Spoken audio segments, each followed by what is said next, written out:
Three, two.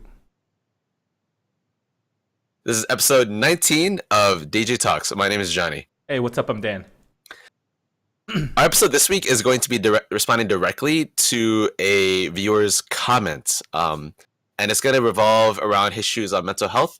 So, like our episode on anxiety, I will just open by saying that viewer discretion is advised in case there are topics that we go over that might be a little more sensitive to some people.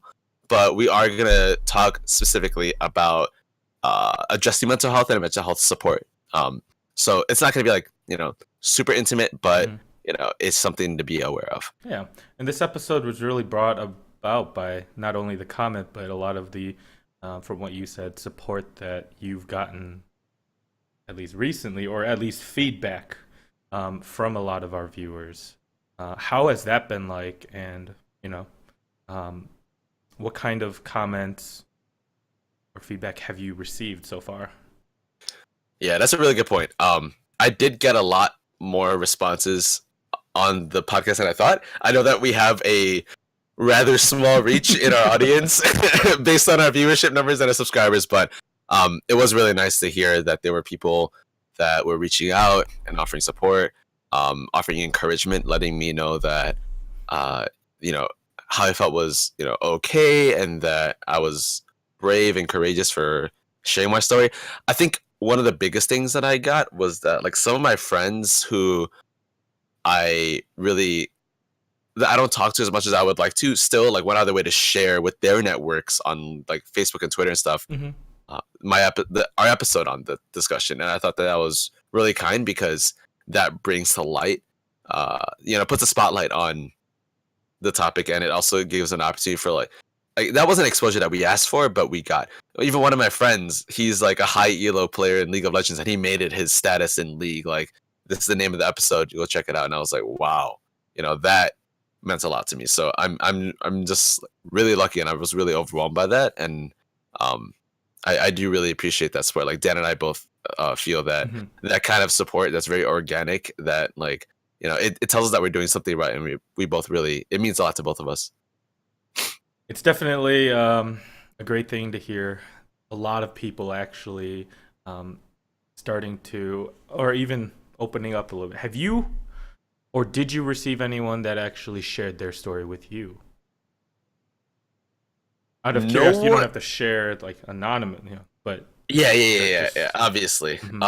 So no one shared their story with me as a result of the episode, but I think that in a lot of conversations that I have with people in general, I tend to be more curious about them. I like learning about people, and I think that there's a lot of value in understanding someone's thought process, because I am a more empathetic person, and I do better in situations where like, I can understand someone's thinking so I can relate to them. And I think that in a lot of conversations I have with people, they'll tell me about their experiences with anxiety, with depression, with dealing with other forms of like mental health that's not in a good place. And this time I was sharing my story. So I think that some of those people who have shared their stories with me brought to their attention like, oh, Johnny does like deal with some of the stuff, and it was different. So like getting responses from them was very different in that okay.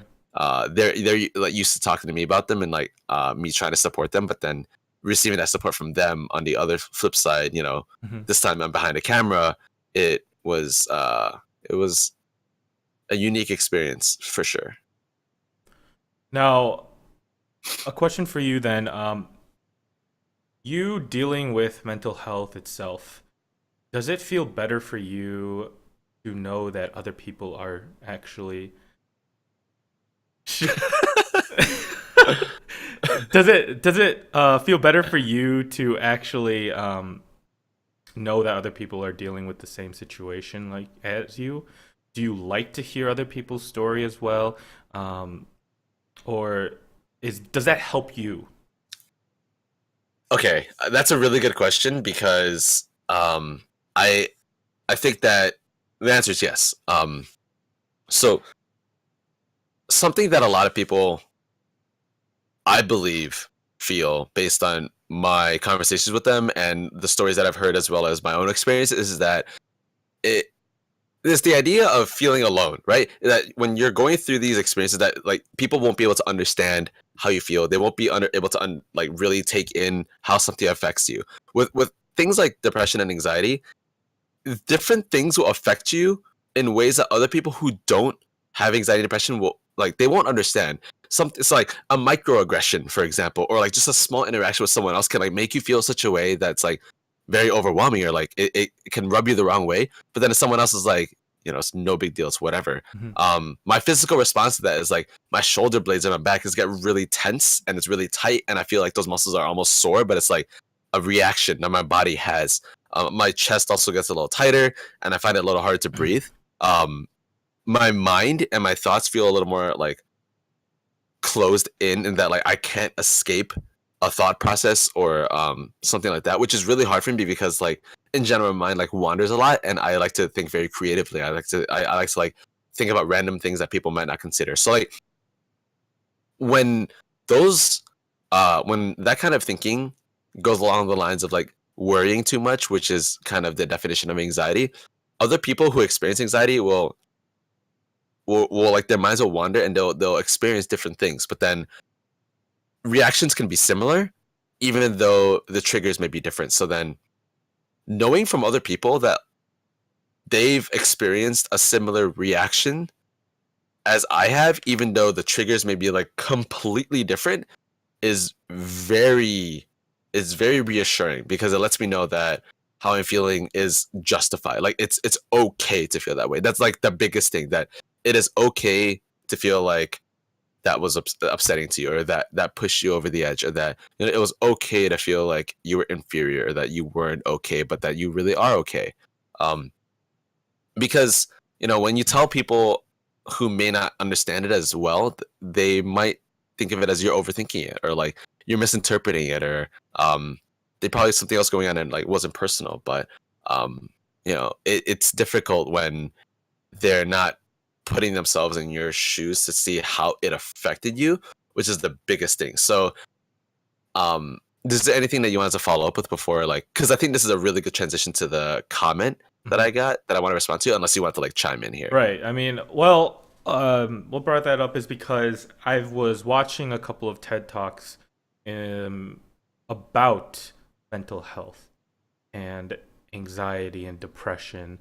And one thing that one of the TED Talks actually was sharing was the fact that they had to go through a lot of this throughout their lives. And then once they got to a point where it was so bad, one thing that a counselor or an advisor or somebody had them do was actually go to this support group.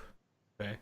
Now, a lot of people may think, oh my God, I don't want to go to a support group. This sounds very stupid. This sounds like something I don't really want to take a part of. But this TED Talk actually, she shared her experience of it, and just having other people, or just being in a group of people where nobody judges you, nobody or other everyone understands your situation to a degree, just exactly like you were saying, where people can share their stories and not feel like they're inferior. That's one big thing that actually triggered this. And now you can continue with your story about how whatever happened or how you deal with it specifically. Yeah. So this is a great transition into Emily's response. So Emily said, thank you for opening up on a topic that many shy away from and sharing your personal experiences. To that, I'll say that I completely agree. I think that talking about mental health in general is very difficult to open up about, and it's very much frowned upon. I think that it's really easy to overlook a lot of those topics and to kind of just, pretend that they don't exist because they're uncomfortable to talk about. And I think that personally for me, having grown up in a household where my parents adopt a different mindset than what you would see in a more open-minded, more traditionally American household, I think that it's even more taboo in at least the traditional Asian culture that I'm used to talk about mental health. But I will say that, like, I consider myself like completely American. I was born and raised here, Hmm. and so it's easier for me to have those conversations. But from my parents, it might be a little uh more difficult. But did you want to chime in on that, Dan? Yeah, I was actually something that did come up that I was thinking about is how do you bring up mental health to your family Oh or to your Jesus. friends or to anyone Uh, yourself? I mean, this itself, you didn't really talk too much or at least share as openly yeah. with so many people until our anxiety episode. Hmm. That That took is a lot of correct. courage itself, but how did you bring it up with your family or your friends before all of that as well? So with my friends, it was a little easier because I guess some of them would just encourage me to talk to other friends about it. It in some degrees it was okay. To other degrees, it was not. There were a handful of instances where I would like approach people to talk about like problems that I had, not necessarily about mental health, but like of things that were like problematic, and I was turned away very quickly by some of them. Hmm. And I guess I was just kind of a unlucky rubber ducky in that the peers that I had in college were not as supportive of things like that. Hmm. But I also realized that they're young adults who are like trying to figure out their own lives, so I'm not gonna blame them for like not being capable of having a conversation about things like this because it is difficult with but like with some of my other friends, I think it was easier when like that they were genuinely concerned and worried that they didn't realize that this was such a major problem in my life, and it's just like I had to slowly build the courage to let them know like this was something, and I had to trust myself to trust them in being able to receive it well without judging me. I will say that some of my friends have treated me differently, and I'm not so fortunate in that it's I could feel a different dynamic in the friendship, and that's just I guess how life goes. But Hmm. um, I am lucky to have a small handful of people who like will check up on me regularly and ask me.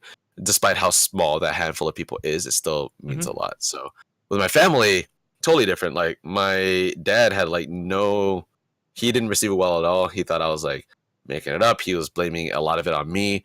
One of the things that he said that I remember that really stuck out to me was that like he said, "You're in your room all the time. You're depressing yourself. It's your own fault." And I was Hmm. like, uh, "Well, that's like one of the worst things you could really say to somebody, and that really affected me for a while." Yeah. Um, whereas, and that's like an extreme example, but like this generally how my dad has responded to that. My mom has been a lot more supportive. I think she's almost like over supportive in that she's like trying too much to take care of me sometimes. I guess I'm really lucky in that sense to have a mother that is willing to go that extra mile for me. And I'm really, really thankful for that. She is much better at understanding like there are things I just have to do to take care of myself, and Hmm. she supports that entirely if she knows that I have my best interests of like health wise in mind. So Okay. uh, Um, Go ahead. Yeah. no, yeah. So I was just gonna jump into the question. Okay. Um, So now that we're like got all that preliminary stuff out of the way, I think there are like definitely topics that we should cover though. Hmm. But now to Emily's question, Johnny, how would you suggest for people to approach someone about talking about their anxiety? Also, what would have made you feel more supported by the people around you?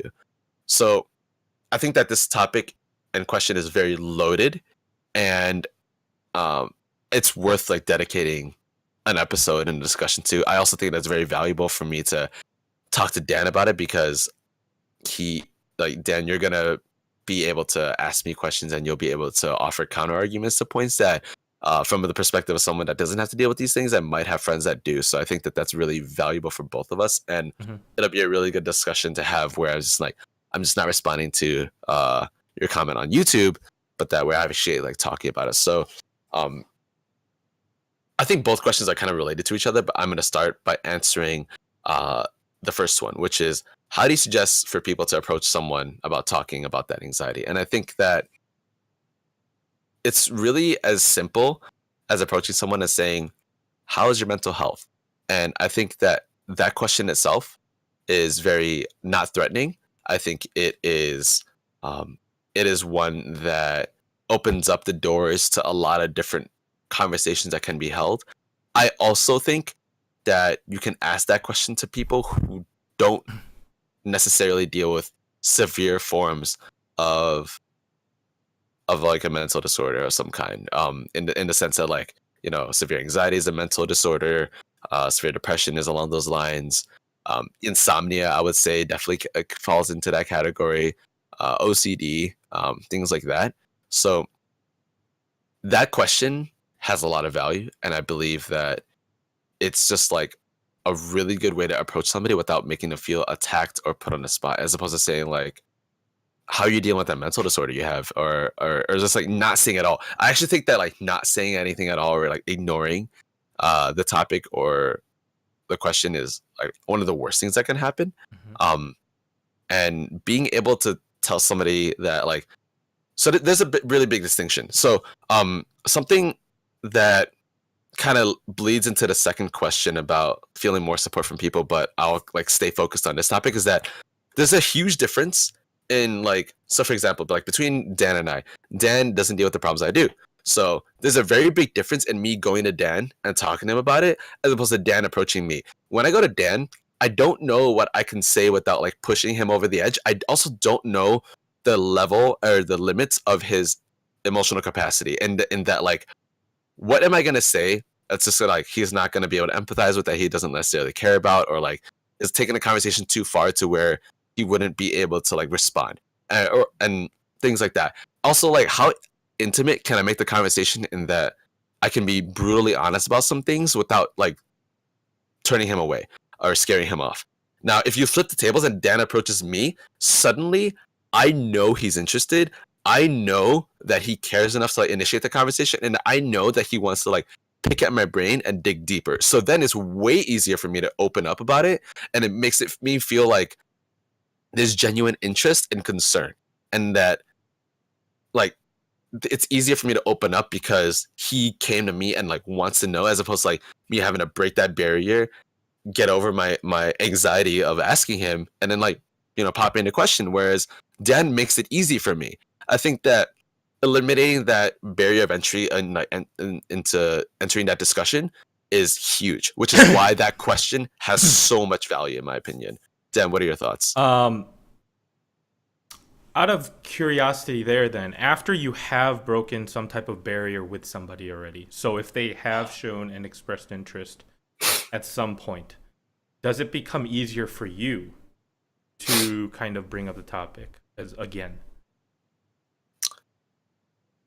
That's also a really good question. I think it really depends, but most of the time I say the answer is yes. I think that if I know this person is coming to me like on some occasional basis and wants to know how I'm doing, it will make it easier for me to go to them if something does come up. I do have a friend who messages me once every like couple months. He is busy, he is working, and he doesn't live in Chicago, so he will like reach out to me and be like, "Hey, so how are things going?" He'll notice things that I am doing or am not doing on Facebook. He'll follow conversations in passing that he sees in my interactions online with other people, and just like he'll pay attention to some of those things. So like he'll follow, and we also talk casually about very trivial things. So then he'll notice certain things and then he'll ask me about them. I think that there's a lot of value there. But then like just because he's willing to initiate that conversation with me, it makes it easier for me to say like, look, can I call you? Or look, like this is just something that's really weighing on me. Like, would you mind like reading this conversation I have with someone else and telling me if I was unreasonable? Like little things like that. Mhm.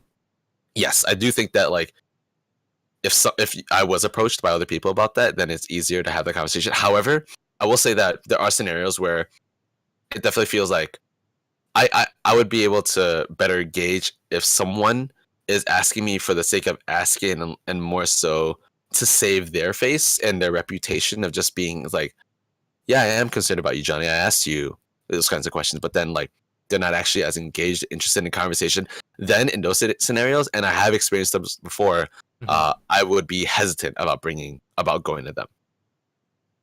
Okay. So in certain cases, obviously, it just depends on the person and the way they approach you that actually, allows you to open up to somebody them. I think that is a really good point, and like most of the time, the more genuine it is, and the more genuine I feel it is, Mhm. and by I mean the victim. I would say I don't want to say the victim. That's heavy. We don't want As to as victimize people with mental health themselves. So, exactly, yeah. So like I think it's more along the lines like whoever's dealing with the problem, if you want to make it easy for them, you want to make them feel mhm, comfortable, and you want to mhm. make them feel like they can trust you, and that's the most important thing. Okay. Um, However, I have heard of situations where um, somebody has shown some type of interest, but the person with mental health has not wanted to share or does not feel, or I don't know what the situation is specifically. Maybe it's the anxiety itself of sharing and opening up, even if somebody approaches them with that. Now, um, is there certain cases where you don't feel like sharing? Is there certain cases where there have been occasions where it's uncomfortable, not just the way they approach it, but at certain times for you? Yeah, for sure. I would say that trust is usually the biggest issue. Okay. If the person who is dealing with those problems doesn't feel like they can trust the person that's approaching them, then it will be much harder to open up. I think that for me, a really good example of this is if like someone asked me about it, but I didn't necessarily know what their intentions were in asking. I don't know if they actually want to know more about what the issue is. I don't know if they're looking to find ways to support me, or I don't know if like they're just kind of asking for the sake of like gossip even. I think that just in general it's in everyone's best interest most of the time to assume that other parties have good intentions. You don't want to assume that someone's going after you or they have malicious intent. But I think that by the nature of what anxiety is, it's really easy to feel like the world's out to go after you, and Hmm. that they don't necessarily make it easy for you. So they might have ulterior motives. Those are scenarios where I feel like I wouldn't be as comfortable to share. I also think that just in general, if you don't feel like if the person dealing with the problems doesn't feel like the other parties are genuinely interested in uh like someone like me who like let me rephrase that. So in experiences that I've had where I feel like the other person who's talking to me approached me about it but doesn't seem very interested in the conversation, or they're not very engaged, their attention's not there, I'm not gonna want to talk about like it doesn't take me anywhere if you're responding every couple hours or like not really asking and you kind of like repeating yourself or like the conversation is just not engaging. I would say like that's not a conversation I want to have, and I Okay. it would in fact it might make me feel worse, so I would walk away from that. Okay. Now that brings me up to something then. While you are talking with somebody, um, are there what kind of trigger words or what kind of things or phrases that you don't want to hear? No matter how good of an intention it is, what kind of sentences, phrases, whatever it is that you don't ever want to hear or don't feel comfortable hearing when it comes to a conversation? This is a you're on a roll today, Dan. You're asking some real questions. I mean that. I mean that from the bottom of my heart. Um, it is horrible to tell someone dealing with whatever issue it is to say, "Don't be blank." Like, don't be upset about that. Don't be anxious about this. That is one of the worst fucking things you can do to somebody because if they had the choice to not do something, they wouldn't do it. Why would you tell them not to do it? It's like the very obvious advice. Like you don't tell someone uh, who's depressed not to be sad and not to be depressed, but that's a real thing that happens. And there are also really easy ways to like look to like say those sentences. Like you can say like, "Don't worry about that." I hate hearing that because like if I didn't have to worry about it, I wouldn't. Like, but I'm worrying about it for a reason, and it freaks me out or upsets me. So like why would you tell me not to worry about that? That's like so dumb. I also think that uh, creating false dichotomies is pretty bad. You know, with with issues like mental health, it is never ever going to be black and white. So one of the worst things you can do Mhm. is create a black and white image for the person you're talking to who's dealing with these problems, because these issues lie on like a spectrum. Sometimes they can lie in like a sphere, so like everything kind of comes back around to each other. It's so different based on the person you're talking to and the nature of the issue they're dealing with, that one of the worst things you can do is like funnel them into like two different ways of thinking and just say like this or that. Like that's so bad.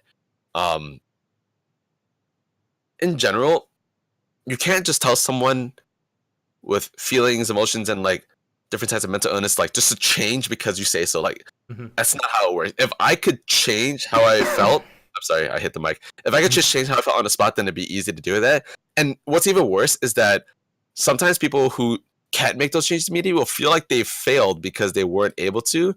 So it's like, well, shit, man. Like, Mhm. you told me I should just like not be sad, but I feel sad about it. I must have fucked up. I must be the problem. And like that doesn't make you feel any better.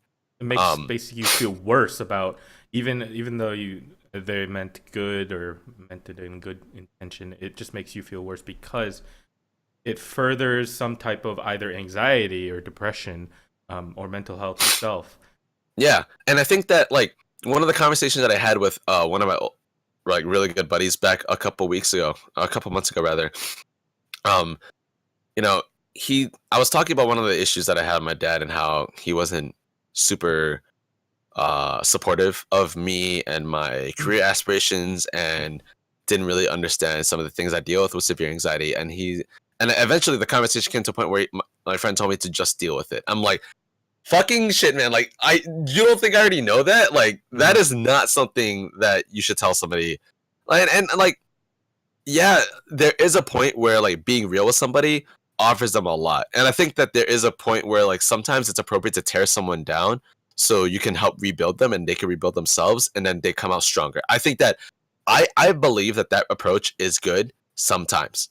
Um I know that not everyone believes in that belief because it Mhm. is kind of painful to like tear one of your friends down, like see them like break down like that. But Right. you know, if you know that it's going to be valuable for them in the long run, then sometimes it is worth it. At least that's like I know that's my personal opinion. So people can think differently on that. But I will say that like I don't think that that's a really good thing to do with someone when you're like they're dealing with things like that, unless you know, like unless you have an intention for that. So one of my friends, he was in the military for a while, and he Mhm. came back. He tried to go to school, and it was really difficult for him to readjust his life. He did deal with depression for a very long time, and I think that breaking him down and rebuilding him was actually like a really good way to work with him, specifically because I know that that is something that is done in the military. And I also found that he responded really well to me when I did that because he knew that I was looking out for him, but he also wanted me to be brutally honest with him. He didn't get a lot of like straight brutal honesty from a lot of his peers because not many people were willing to give him the time of the day. I think that I'm lucky because I do have some people that are willing to give me the time of day to offer emotional support, but also like kind of give it to me tough sometimes. The thing though, it's not always appropriate to do that. And you like it because emotions are involved, you need to be very conscious of the emotional effect that you can have on somebody. And it's this kind of like really leads well into Emily's second question, which is Mhm. what would you have what would have made you feel more supported by the people around you? um so I think that something that I've recently realized but is extremely important and needs to be talked about is that support is not advice. And I think that that's something a lot of people may misinterpret, that being able to like offer a solution is not always the best form of support. It might actually be one of the worst ways to support somebody, especially if you don't have an answer. And the thing is, people who don't deal with these things are not going to be able to empathize as well as someone else that does. And it's not that they won't be able to empathize well to the point where like, you know, if you ask enough questions, you haven't spent enough time with somebody that you might be able to. But and it's not that like it's impossible either. I just think that if you're in a position where you may not necessarily have your head wrapped around the topic as well as someone else that does, it'll be difficult to offer them advice, right? Like, imagine offering advice to someone who's dealing with like a divorce, but like I haven't even been married. Like, how the fuck am I supposed to offer somebody advice if they're getting like a divorce or something, right? Hmm. Um, so it's kind of like that idea, and I think that there are other ways to support people without like offering advice. Um, One way that I try to support people is by asking them a lot of questions about a situation, because in my mind I envision like, what would it be like if I was in that position? What would it feel like? You know, what are the things I would hear? I kind of envision that picture, and it's usually like a sketch in black and white. And then as I color in that picture, I know what shades and what hues to use when I ask more questions and details. And then I can get a better idea of what that visualization feels like. And I think that that approach is solid, like in general, for people with any mental health issues. When you like genuinely ask really tough questions, or you ask them very intimate questions that are very personal but also give you an opportunity to really understand where they're coming from. And the truth is, no one is ever really gonna it's gonna be hard for someone to like truly understand how someone else feels, because like I said earlier, something that might not affect you, Hmm. Dan, like just like as an example, you who doesn't have to deal with these kinds of things, what maybe it affects me like severely, and like it tears me apart. Like it brings me that tense feeling in my shoulder blades I was talking about before. That it might be easy for you to overlook. So, um, like just that drastic dynamic in how we interpret things may make it difficult. So I think that there is no right answer like how you can support other people, but like letting them know you want to support them, and then actually like in being proactive about it. Because like Dan and I were talking about earlier, there is a difference if like someone approaches me and asks me about some of those things, and then I respond because it's easy for me to respond now that you've made it easy for me to, as opposed to like me having to go to you and then like not knowing what you're willing to take or what you're expecting. um I want to know that you're interested in supporting me. I want to know that I'm valuable and I'm appreciated. And I want to know that my mental health is of some kind of concern. And I think that when people know that those feelings are legitimized and are recognized, Hmm. they'll feel delighted. They'll feel supported. They'll feel appreciated. And I think that they'll feel like, you know, it's okay to feel the way you're feeling, no matter what kind of anxiety, depression you're dealing with. It is okay to say that I feel like garbage. I have panic attacks when I think about that. I can't sleep because I'm so worried about this. Letting them know it's okay, and just finding other ways to support them. I think advice in general though is like, it's pretty good, right? If you have an idea of how someone can approach a problem and you think they're doing something wrong, then yeah, I would say advice is good. But I think that there is a misconception between like what support means and what advice is, and finding ways to make someone else's life a little easier and recognizing the value of their lives is huge in support. Dan, what are your thoughts? So, from what it sounds like, it's just having these friends or family really learning more about the mental health itself, more about the specific mental health that you or whoever may be dealing with. Just not only looking it up themselves a little bit or out of curiosity, but also being able to ask you questions. Um, and this something like this would make you feel a little bit more supported, or would have made you feel more supported. Did I get that correct? Just For the most part, I think that there is a lot of value if I know that like one of my friends doesn't know how to support me, but then they spend like a couple of hours like researching some of the symptoms I have. They think about like some of my behavioral patterns, and then they look into like the exact diagnosis that I have. I think there is value in that. But then like taking that the step further of like, how do I continue to find ways to support Johnny or whoever it is in their life that they want to support? How do I continue to let them know that I value them as a human being, and that they shouldn't have to deal with this alone, and that I Mhm. support them from no matter how far away they are.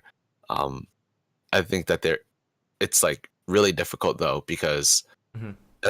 those aren't easy conversations to have. And I can also see the scenario where it might feel almost intrusive to keep continuously ask somebody Right. how they're feeling, or like more questions about what they're experiencing. But like, I mean, I guess I might be a different case, because I enjoy telling stories. I enjoy talking to people about these Mhm. kinds of things, and if they show genuine interest, then I'll be honest with them.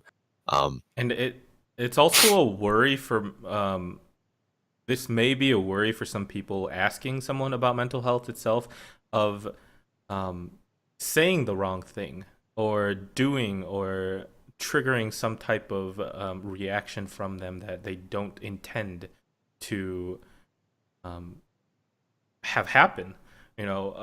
This could be actually a worry for people who are trying to understand the situation. How do you think that someone should deal with that specific?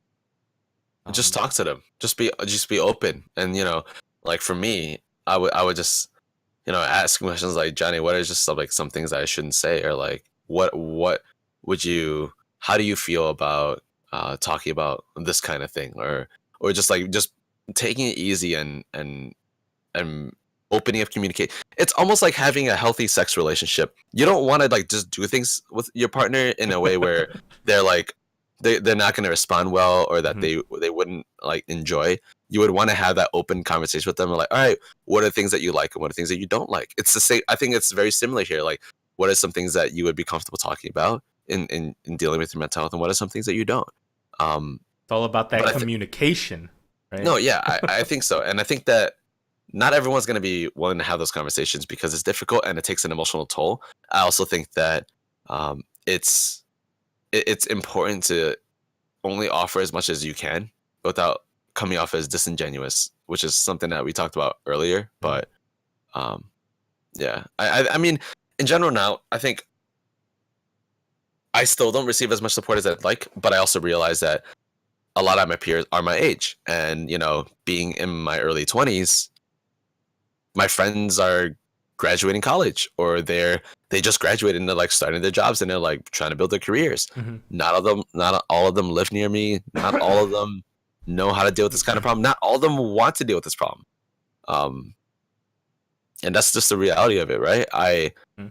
learned that the hard way, and it doesn't necessarily make it any easier to deal with, but uh, it's the truth. And at least having that knowledge under my belt and setting my expectations appropriately, Mhm. I can wake up in the morning and still go about my day without feeling too bad about it. Well, then, now that you say that, what kind of steps would you take, or would you recommend somebody to take to find more support?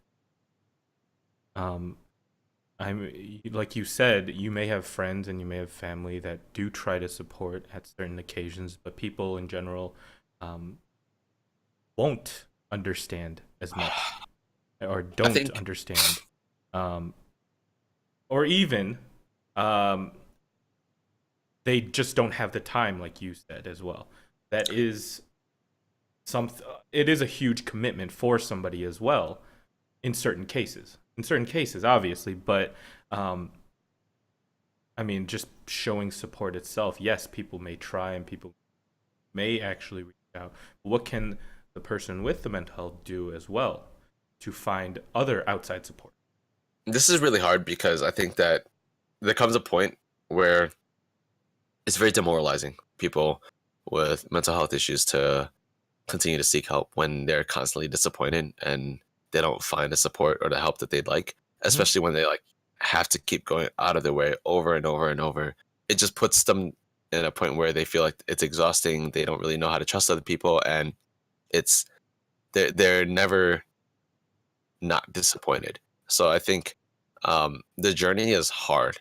It's really fucking hard, and there is a point where like people may feel like, hmm, maybe some of my friends just don't have the time to because they're taking them care of themselves. But then there's also the point like they don't care enough, Mhm. and um, that's the reality of the situation. So I made the decision that it was valuable for me to continuously look for other people to support me and to help me. And then once I found like those like that small number of people, Mhm. I don't need a lot of people, but like I have, you know, to my in my mind right now, like two or three people, and that I like really trust that I can like fully rely on and go to. And if I know that I can go to them regularly, or if like one day one of them isn't available, but I can call someone else and they're probably available, then it's okay. And I also think that um, ultimately this is something that is much, much, much easier said than done. but it's something that I learned from one of my professors. So, really quick anecdote. In my last semester of undergrad, I took a really difficult advanced journalism class for my major, and my professor was like a Pulitzer Prize winning journalist who was once with the Washington Post. Like, he's a smart dude. Like, he's a Hmm. really fucking smart dude, and he also has really high standards for the work that his students produce. So he was very open to the idea of like giving me extensions and flexibility when I needed it in terms of my work because of my situation. I did have like a letter from the university that said like, yeah, you know, this is a real thing. Hmm. Um, but I really didn't want to take advantage of that all the time because I'm sorry, I'm just getting over a cold. Um, because I wanted to show that I could fight and I wanted to show that I didn't always need to rely on a fucking letter that said like, give me a few extra days if he needs it because he probably needs it. So Hmm. um there was a night where I was leading up to a large deadline for a 28-page story series project that um I had all the interviews for, I had all the material for, but I just like couldn't write it. I was freaking out. I had a pretty bad panic attack that night, and I emailed my professor and I was like, look, I know I told you that I wasn't gonna need this and I was gonna get it on time, but I can't do this, and you know, I just need a couple of days. And this is like 7 to 8 p.m. And, you know, he wakes up really early. So I was under the impression that he wouldn't respond until next morning, but he responded within the hour and he was like, okay, that's fine. And so now we fast forward to graduation day. Um, you know, I turned that assignment in on time. I did get an A. I passed the class. And, you know, I go up to him. He is, to this day, probably one of the best professors I've ever had. And I wanted to take a picture with him. So I would take a picture. It's really cute, and then we start talking. And then I tell him about my plans. Like, yeah, I'm gonna visit Tokyo for a couple of weeks, clear my head. Maybe in the future I'll like move out of my parents' house so I can, you know, do a little bit of soul searching and like try to like find other ways to live my life without feeling this way. And he's like, you know, it doesn't matter where you move, Johnny. Like, these problems are gonna follow you, and you're gonna have to like learn how to fight them from within you. And I'm like, you know, the conversation was going in a direction where like I was challenging him, and I was like, you know, what makes you so sure? And he told me that he dealt with something similar to before, where he didn't have the courage to face his problem, and his problem was alcoholism. He was just so used to it; it was just a very staple part of his life, and uh, he was moving around a lot. He pursued journalism. He was like fucking everywhere, interviewing people and writing stories about all these crazy things going on in the world. And you know, he told me that when he was had the courage to face the problem and like fight himself, he was much better off, and he realized that he could be happy anywhere. Even though like because like he went all over the place and he wasn't happy anywhere because of the problem that he had. So I think that, you know, bringing this back and like, why did I bring that up? I think that there is a lot of value in going on that search to find support from people. I think that's really, really important. But then, you know, you'll often see a lot of stuff online about like self love and self care and being able to appreciate and love yourself. And I often like to challenge people by asking them, you know, when you look in the mirror, who is the person that you see? And is that person the person you want to be? And I didn't expect that to rhyme, but like that, I guess that did. Anyway, Poet then. but I think that like for me, I had to realize that I needed to be brave enough to fight myself, and I needed to, you know, have the courage to get out of bed even when I felt really, really shitty. Or I had to be honest with myself and say like I really just need like a mental day off and just like to clear my head and maybe like clean my room and make myself feel a little more organized. So like go see someone that might make me feel better, take my mind off of it, or like, you know, fucking do what I did and like impulsively buy like a special edition of like a game that I haven't played yet, but I will at some point, right? Oh Like dang. just little things like that. That I mean, like if if you can find the little things that make it easier for you to go about your day, your week, your month, and then you slowly make that progress, I think that you can go very far by just taking really good care of yourself. And then any people that you have around you that are willing to put in the time to support you is only gonna act as a catalyst to that process. Sounds very good then.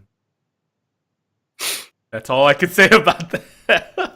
No, that's fine. I know that was a lot. So, um, no, I mean that makes so much sense. Where, yeah, you can try and depend on other people as well, but at the end of the but you day, have to be willing to help yourself. mhm, have to be willing to push yourself as well. Take the smaller steps as well. Even if something scares you, take those small steps forward rather than depending on other people. Yeah. Um, Other than that, I mean, those are my final. Are there any final thoughts for you specific about this? I would just say that if you do have like a little bit of time and you do have a little emotional capacity to spare, it wouldn't hurt to just like reach out to somebody that you know that is like dealing with some shit and just being like, "Hey, what's going on? I'm just curious and maybe like there's something I could do to help." You never know, you could learn about somebody, and it can really go a long way. So I think that's kind of where I want to end that on, and also um, just like being open to the idea of talking about mental health because it is very much frowned upon. But I would just strongly suggest that uh, viewers that are watching just consider being more open about the topic. So that's all I want to say there. Sounds good. And then I guess to step away from this topic, as we finalize it, what Johnny said, with DJ Talks at least, I don't even know if we've talked. We talked about this last time, but we have a new logo on Yeah, we did. our. We did. Okay. My brain completely. At least I think we did, but if we didn't, one more time. We have a new logo on our Yeah. YouTube channel.